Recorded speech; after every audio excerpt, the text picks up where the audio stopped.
Is the U.S. stock market in a bubble?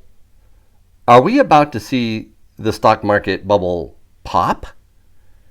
And is stacking silver and gold pop insurance? I think it's time we start talking about bubbles again.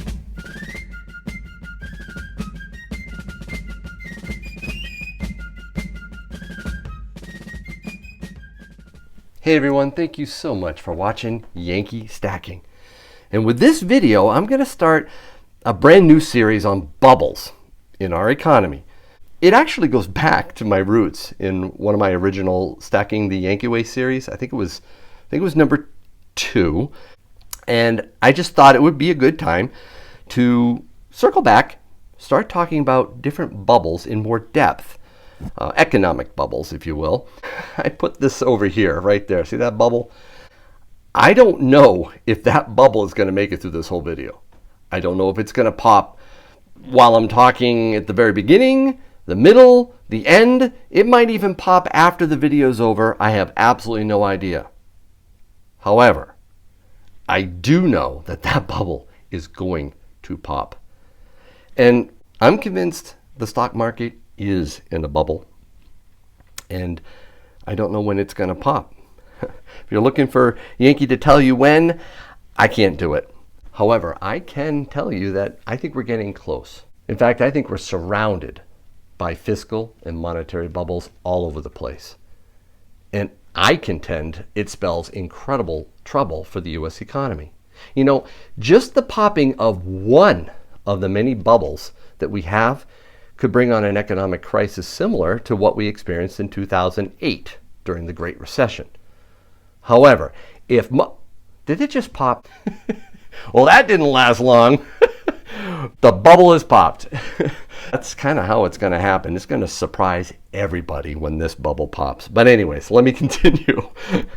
Where was I? Oh, yeah. If multiple bubbles pop, you could quickly go from a crisis, something we've experienced several times in our U.S. history, to a full collapse, something we have never fully experienced. All right, so I didn't know when that bubble was going to pop, but it did. So let's talk about the unknown eventuality of our stock market popping. And full disclosure, I'm a married 52-year-old. I've got 3 kids, one of which will no longer be my responsibility in less than 2 weeks. I am gainfully employed in the IT field, and I have been for over 30 years. I am blessed with a fantastic job that has allowed me to be the sole breadwinner of my family. And yeah, I know how rare that is today. And as of 2015, we live debt-free. So that's the background. I also want to say I am not a financial advisor. This is only for entertainment purposes, so please consult a professional for personal financial advice. Okay. So, and I also want to say when it comes to investing, clearly, I am much closer to retirement than millennials or my Gen Z counterparts. I know that. I know your personal situation, your risk tolerance, your investment time horizon. All of that factor in to the choices you make with your own money. That said, no matter how old you are or what risk tolerance you may have, I would not recommend anyone be largely invested in the U.S. stock market at this time. No way. We're at all-time highs or just about reaching all-time highs all the time. But does that really demonstrate a healthy fiscal and monetary landscape in our country? Is our economy strong because the stock market is reaching all-time highs, regardless of who's in the White House? Okay, doesn't matter, either side of the aisle, it's been going up. And can we feel comfortable that our 401ks, our IRAs, our individual stocks and mutual funds, private and public pensions, that they're all just fine? No. I believe it's all a big, fat, ugly bubble. Oh, but Yankee, you're such a downer. People like you always speak badly about the stock market. Well, that's not actually true. I remember investing back in the 1980s, and I was all in on the stock market. I had little concept of what Fed policy was, and I think that the chairman was Alan Greenspan, and I had no idea what he was doing, that he was actually starting a new phase of destroying our dollar. And it was during this time I learned how to value and invest in stocks, which brings me to my very first reason why I believe you should avoid the stock market as much as possible, and that is valuations. All right, I got a couple technical terms I want to throw out. Might be a little tough for some. My goal is to try to be as simplistic as possible. I just want to be able to show you something I believe is very, very important, and it's called the price per earnings ratio, or PE ratio. It's arguably the granddaddy of all the market metrics to determine how expensive or cheap a stock is, or even the entire market. Think of it as what someone would be willing to pay to get a share of the stock. So for a stock that has a P of 15, you're willing to pay $15 for every $1 of earnings the company can generate. So for example, if a stock is trading at $50 a share and has earnings of $2 a share, it has a PE of 25. You get the point. The lower the PE, the lower the risk. The higher the PE, the higher risk. Okay, so this was one of the several indicators I used back in the 20th century to help me make good investment decisions. I was like 20s and my 30s. But it was just one way. And yes, I know we're in the 21st century now, and a lot of people say, PEs don't matter anymore. Come on, man. Yankee, that's old stuff. The internet revolution changed all that, right? It totally altered perceptions on what should be valued and how, okay? So, like what's the next best thing? That's what matters, like eyeballs, page clicks, all that was far more important than old-fashioned revenue and profits, right? This was the major theme of the dot-com bubble. It just didn't matter what a company was earning. Just get on the bandwagon. This was the new economy. You don't want to miss it. But the dot-com bust slammed many of my friends who thought nothing of a company's earnings and chased right after the next best thing. And I see that going on right now. It was also during this time I learned how to be a contrarian investor, especially after the dot-com bubble popped. I began to look for stocks that no one else loved. They were completely ignoring them.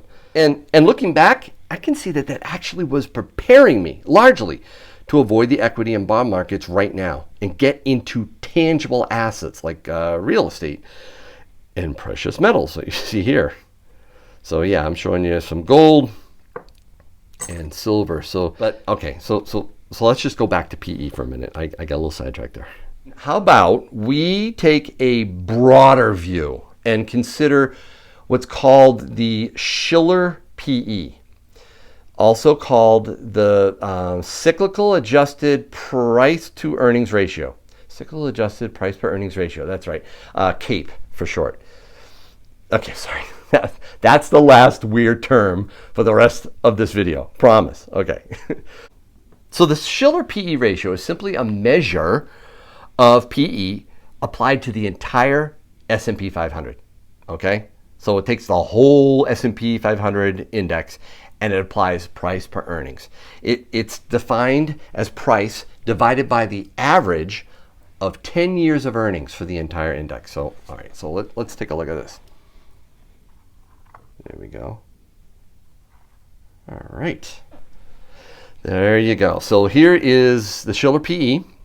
And look at this. So right here, the PE ratio for the whole S&P, Great Recession was up around the 34 rate. So it was up around 34.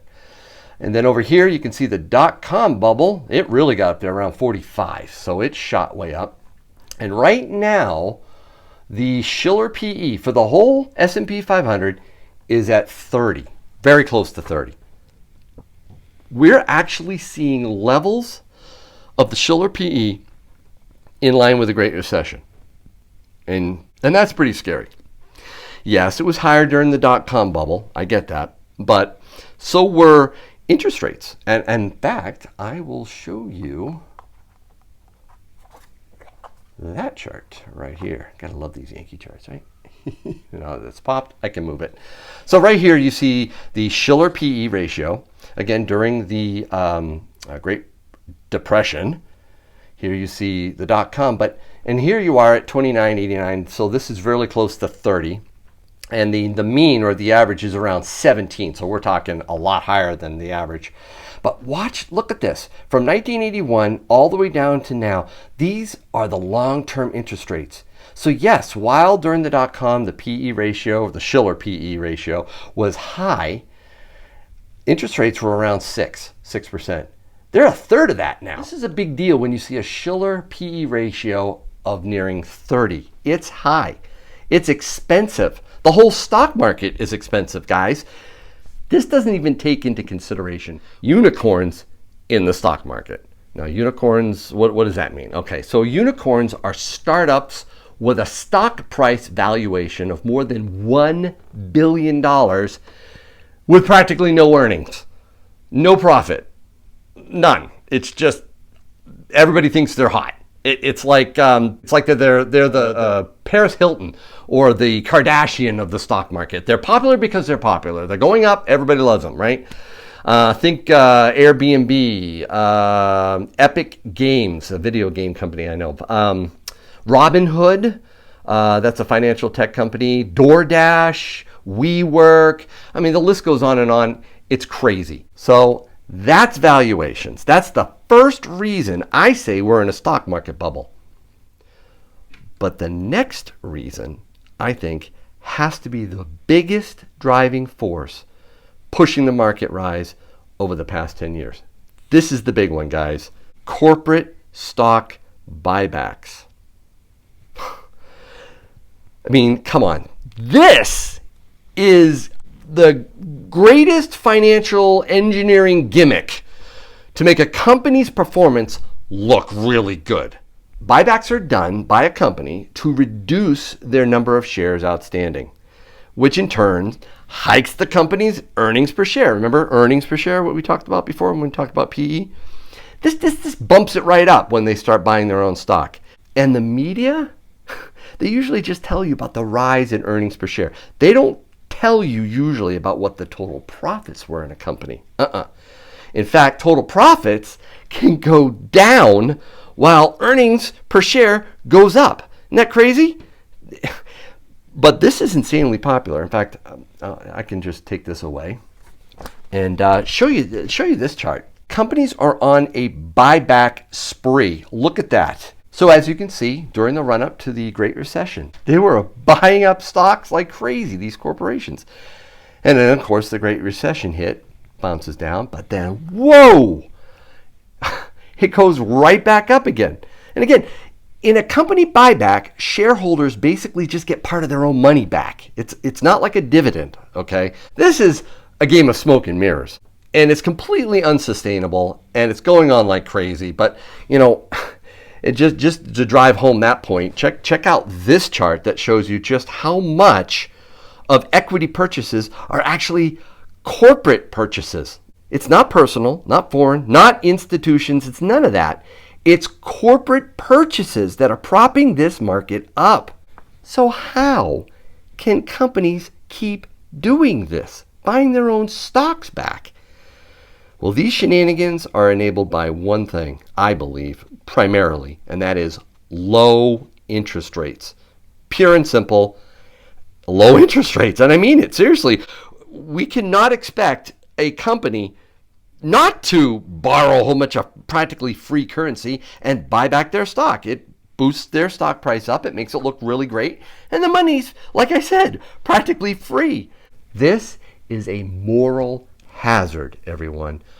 Artificially suppressing interest rates by the Fed. It encourages riskier and riskier investing. I say investing, more like gambling, okay?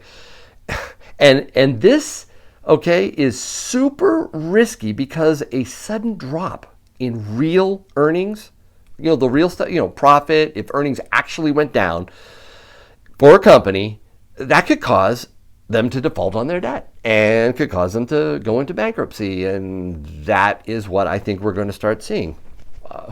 Oh, but Yankee, the rates keep going down. It's party time, baby.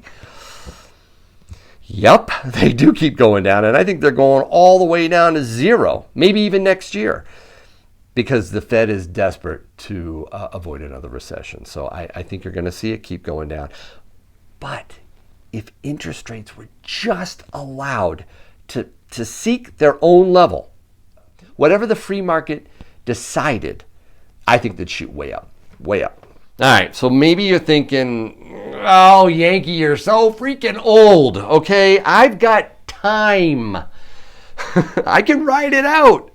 I'll just dollar cost average, I'll buy on the dips. Whatever goes down has to come up, right? Wait a minute, I think it's the other way around. What goes up must come down. No. What goes down has to go back up if you just wait it out long enough. I get it, right?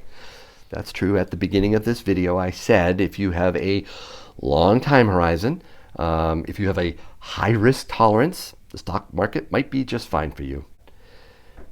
But ask yourself this. Are you prepared to go through 10 or 20 years without making a dime on your investments?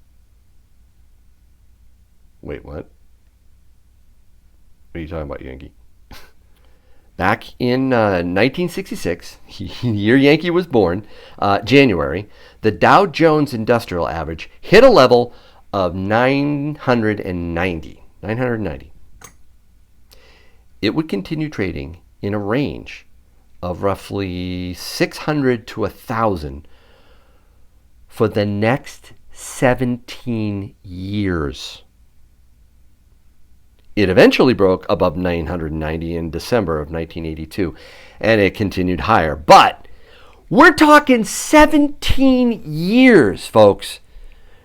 17 years, during which, if you had invested in the Standard & Poor's 500 index, you would have earned 0 rate of return when adjusted for inflation. 0. Check that out. 0. Yeah. Some rate, but the inflation was so high. And that's an important point, guys. You have to factor in inflation. And right now, inflation's non-existent. Nobody talks about it. It's fine. Everything's wonderful. But at this period of time, this 17 years, we were in a time of stagflation. That's a recession with layoffs and high inflation and crazy bad cost of living increases.